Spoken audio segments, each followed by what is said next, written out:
how are you? Are you okay? I hope so.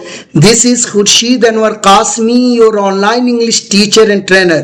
Today in this video lecture, I am going to teach you 100% daily usual sentences.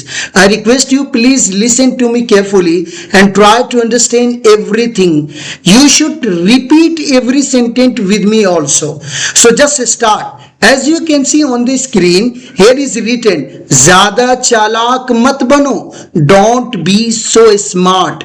ज़्यादा चालाक मत बनो, don't be so smart. असल topic पर आओ, come to the point.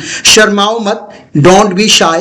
जल्दी करो, hurry up. Hurry up, जल्दी करो की इंग्लिश क्या है? Hurry up. हम लेट हो रहे हैं, वी आर गेटिंग लेट. हम लेट हो रहे हैं, वी आर गेटिंग लेट. शोर मत मचाओ, डोंट मेक अ नॉइज. शोर मत मचाओ, डोंट मेक अ नॉइज. हम ध्यान लगाने की कोशिश कर रहे हैं, we are trying to concentrate. We are trying to concentrate. आपस में मत लड़ो, डोंट फाइट ईच अदर. दरवाजे पर कौन है? Who is at the door? क्या कोई दरवाजे पर है? Is there anybody at the door? Is there anybody at the door?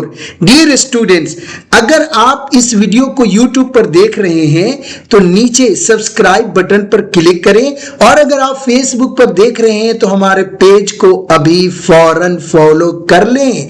इस जैसे मजेदार वीडियोस को हमेशा पाते रहेंगे.